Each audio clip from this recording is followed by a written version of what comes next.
MP by ఎలక్షన్స్లో జరిగిన సందర్భంగా ఏదైతే దొంగ ఓట్లకు సంబంధించి ఆ కేసుల విషయంలో సంబంధిత పోలీసు అధికారులని ఎవరినైతే సస్పెండ్ చేశారో గతంలో ఆల్రెడీ రెవెన్యూలో కలెక్టర్ని సస్పెండ్ చేయడం జరిగింది. అలాగే ఆర్డీఓ కనక నరసారెడ్డిని కావచ్చు, చంద్రమౌళీశ్వర్ని కావచ్చు, దాని తర్వాత మొన్ననే మున్సిపాలిటీ నుంచి చంద్రమౌళి రెడ్డిని కావచ్చు, ఈరోజు పోలీసు అధికారులు కావచ్చు, వీళ్ళందరినీ కూడా సస్పెండ్ చేసిన విషయం మనకందరికీ కూడా తెలిసిందే. కానీ దీన్ని మనం లోతుగా వెళితే వీళ్ళందరూ కూడా కేవలం పాత్రదారులు మాత్రమే. మరి సూత్రధారులు ఎవరన్న విషయం అందరికీ తెలుసు. తిరుపతిలో ఈ దొంగ ఓట్ల మీద ఎవరైతే దగ్గరుండి 34,000 ఎపిక్ కార్డ్స్ని డౌన్లోడ్ చేసుకున్నారో దానికి సంబంధించి మన తిరుపతి ఎమ్మెల్యే భూమన కరుణాకర్ రెడ్డి కావచ్చు, వారి తనయుడు కావచ్చు, చంద్రగిరి చెవిరెడ్డి భాస్కర్ రెడ్డి కావచ్చు, పెద్దిరెడ్డి రామచంద్రారెడ్డి గారు కావచ్చు, వీళ్ళందరూ కూడా సూత్రధారులు. మరి ఎవరైతే అధికారులు ఈ ప్రతినిధుల యొక్క ప్రలోభాలకి లొంగి ఈ దొంగ ఓట్ల వ్యవహారంలో వాళ్ళకి సహాయ సహకారాలు అందించారో వారిని మాత్రం సస్పెండ్ చేశారు. మరి దీనికి బాధ్యులైనటువంటి ఆ ప్రజాప్రతినిధుల మీద మాత్రం ఎటువంటి చర్యలు లేవు. మేము ఈ సందర్భంగా మీడియా ద్వారా ఎలక్షన్ కమిషన్ని ఒకటే సూటిగా ప్రశ్నిస్తున్నాం. మరి ఈ పాత్రదారుల మీద తీసుకున్నటువంటి చర్యలనే కాకుండా ఎవరైతే సూత్రధారులు ఉన్నారో వారిని కూడా ఏదైతే ఒక ఎన్నికల్లో అనర్హులుగా ప్రకటిస్తూ ఖచ్చితంగా ఈ ఎలక్షన్ కమిషన్ ఒక నిర్ణయాన్ని తీసుకోవాలని కూడా ఈ సందర్భంగా తెలియజేస్తూ మేము ఈ సందర్భంగా ఒకటే అడుగుతున్నాం. ఏదైనా ఒక హత్య ప్రయత్నం కనుక జరిగి ఆ హత్యా నేరంలో మీరు దర్యాప్తు చేసేటప్పుడు ఎవరైతే ఆ హత్యను చేశారో వారిని, అలాగే ఎవరైతే ఆ హత్యని చేయించారో వారిని కూడా మీ దర్యాప్తు ద్వారా బయటకు తీసుకొచ్చి హత్య చేసిన వాళ్ళకే కాకుండా చేయించిన వాళ్ళకు కూడా ఎన్నో సందర్భాల్లో ఉరి శిక్షలు, యావజ్జీవ కారాగార శిక్షలు పడిన సందర్భాలు మనం చాలా కాలంగా చూస్తున్నాం. కానీ ఇక్కడ ప్రజాస్వామ్యాన్ని హత్య చేసి రాజ్యాంగాన్ని కూనీ చేసి మన ప్రజాస్వామ్య విలువలకు తూట్లు పొడిచినటువంటి ఈ దొంగ ఓట్ల వ్యవహారంలో సూత్రధారులను మాత్రం ఎందుకు మీరు వదిలిపెడుతున్నారని చెప్పి కూడా ఈ సందర్భంగా నేను సూటిగా ఎలక్షన్ కమిషన్ని ప్రశ్నిస్తూ మేము ఒకటే అడుగుతూ ఉన్నాం. ఒక ఐఏఎస్ అధికారి, ఆ అధికారి ఐఏఎస్ అధికారి కావాలంటే ఎంత కష్టపడాలి, ఎలా చదువుకోవాలి, చదువుకున్న తర్వాత ఐఏఎస్ సాధించిన తర్వాత అతను తన గౌరవప్రదమైన ప్రజా జీవితానికి ఎటువంటి భంగం కలగకుండా వారు పరిపాలన సాగించాల్సిన పరిస్థితి వారి భుజాల మీద ఉంటుంది. మరి అటువంటి ఐఏఎస్ అధికారులందరినీ కూడా ఒక ప్రలోభాలకి లొంగే విధంగా వారి దగ్గర ఇటువంటి తప్పులు చేయించి వాళ్ళ యొక్క మనోభావాలను దెబ్బతీస్తూ ఈరోజు వారికి సమాజంలో ఉన్న గౌరవాన్ని కానీ, అలాగే వాళ్ళ కుటుంబ గౌరవాన్ని కానీ, వాళ్ళ వ్యక్తిగత గౌరవాన్ని కానీ తల దించుకునేలాగా ఈ ప్రభుత్వం అంటే వైసీపీ ప్రభుత్వం జగన్మోహన్ రెడ్డి గారు చేస్తున్నారంటే నిజంగా ఇది ప్రజాస్వామ్యానికి సిగ్గుచేటని కూడా ఈ సందర్భంగా తెలియజేసుకుంటూ ఈరోజు ఎవరైతే ఇక్కడ కరుణాకర్ రెడ్డి కావచ్చు, వారి తనయుడు అభినయ్ రెడ్డి కావచ్చు, అరే ఏమాత్రం పశ్చాత్తాపం లేకుండా, సిగ్గు ఎగ్గు లేకుండా నా వల్ల ఇంతమంది అధికారులు సస్పెండ్ గురయ్యారు అన్న పశ్చాత్తాపం ఏమీ లేకుండా ఈరోజు ఎన్నికల్లో నన్ను గెలిపించండి అంటూ తన పాటికి తాను ఎన్నికల ప్రచారం చేసుకుంటున్నాడు.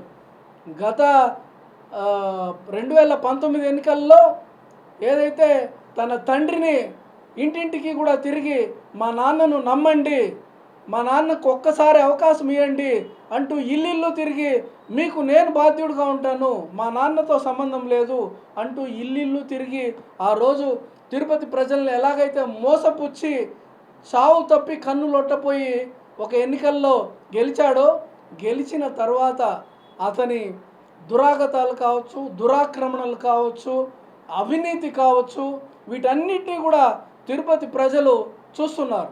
కానీ ఈరోజు మళ్ళీ గతంలో మా నాన్నని గెలిపించారు, ఈసారి మళ్ళీ నాకు ఒక్క అవకాశం ఇవ్వండి, నన్ను ఒక్కసారి గెలిపించండి అంటూ ఇల్లు తిరుగుతున్నాడు. అయ్యా అభినయ్ రెడ్డి, ఆల్రెడీ నిన్ను చూసేశారు, నువ్వు జగన్మోహన్ రెడ్డికి ఏమాత్రం తక్కువ కాదు.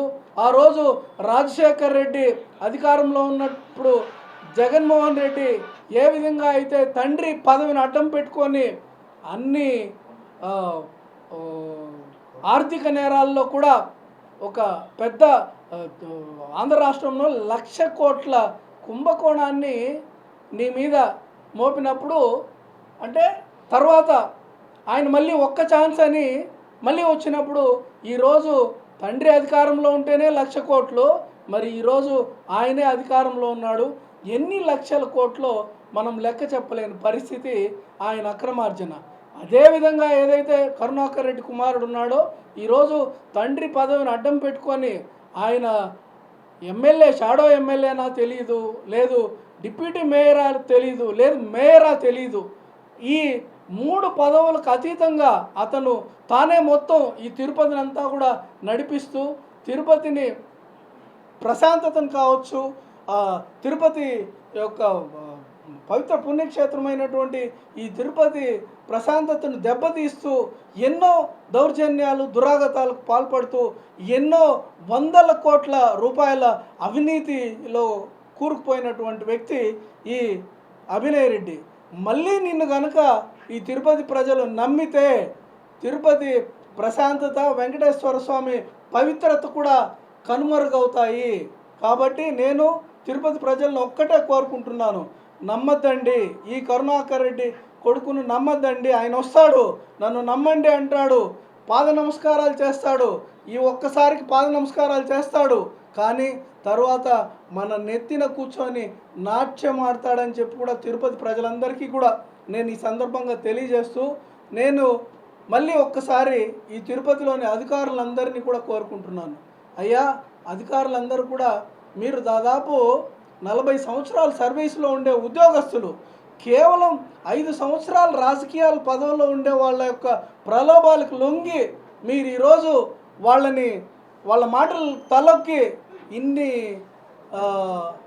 అవమానాలు భరించాల్సిన అవసరం మీకుందా అని కూడా ఈ సందర్భంగా నేను వాళ్ళందరినీ కూడా కోరుకుంటూ, దయచేసి గతంలో జరిగిపోయిన దాన్ని పక్కన పెట్టి ఈరోజు జరగాల్సిన దాన్ని కూడా మనం ఖచ్చితంగా ఏదైతే ఇప్పుడైతే మున్సిపల్ కమిషనర్లు కావచ్చు, మున్సిపల్ అధికారులు కావచ్చు, ప్రతి ఒక్కరు పోలీస్ అధికారులు కావచ్చు, ఇటువంటి చర్యల్లో మీరు పాల్పడకుండా ఎన్నికల్ని సజావుగా జరిగేటట్లు మీరందరూ కూడా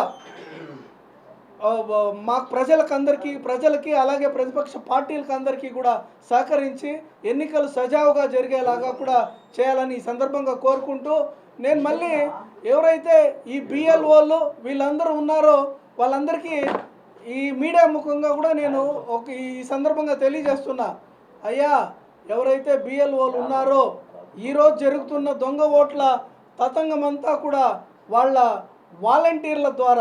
వాలంటీర్లు తీసుకొచ్చే దొంగ ఓట్లని సచివాలయాల ద్వారా దొంగ ఓట్లను ఎక్కిస్తున్నారు. వాళ్ళకేమి ఇప్పుడు ఈరోజు తిరిగినట్టే దర్జాగా కరుణాకర్ రెడ్డి కావచ్చు, వాళ్ళ అబ్బాయి కావచ్చు తిరుగుతూనే ఉంటారు. కానీ మొదట బలయ్యేది మీరు. ఏదైనా దొంగ ఓట్లని ఎంక్వైరీకి వస్తే, ఎలక్షన్ కమిషన్ ఎంక్వైరీకి వస్తే మొదటగా బలయ్యేది మీరు. కాబట్టి దయచేసి మీ విధులు మీరు ఖచ్చితంగా నిర్వర్తించండి, ఎవరి ప్రలోభాలకి లొంగకండి. ఇప్పటికే సమయం మించిపోయింది లేదు. ఏవైతే దొంగ ఓట్లు ఉన్నాయో అవన్నీ కూడా సచివాలయాల్లోని బిఎల్ఓలు అందరికీ కూడా తెలుసు. మీరు నిజాయితీగా పోయేసి ఎవరైతే కమిషనర్ గారు ఉన్నారో వారికి ఇవన్నీ కూడా ఫేక్ ఓట్లు, ఇవి డబుల్ ఎంట్రీలు అని కనుక మీరు వాళ్ళకి సమర్పించినట్టయితే చివరి అవకాశంగా వాళ్ళు ఇవన్నిటిని కూడా తీసేసే అవకాశం ఉంటుంది. మీ ఉద్యోగాల్ని మీ కుటుంబ బాధ్యతల్ని మీరు కాపాడుకున్నట్టు ఉంటుందని కూడా ఈ సందర్భంగా తెలియజేస్తూ ఎలక్షన్ కమిషన్ కూడా మేము ఈ సందర్భంగా ఒకటే తెలియజేస్తున్నాం. ఏదైతే తిరుపతిలో ఇన్ని అవకతవకలు జరిగిన ఓటర్ లిస్టులు ఉన్నాయో ఆలస్యమైనా పర్వాలేదు, ఎంత ఆలస్యమైనా పర్వాలేదు, పూర్తిగా ఈ ఓటర్ లిస్టులన్నింటినీ కూడా సర్వే చేయించి ప్రతి ఒక్క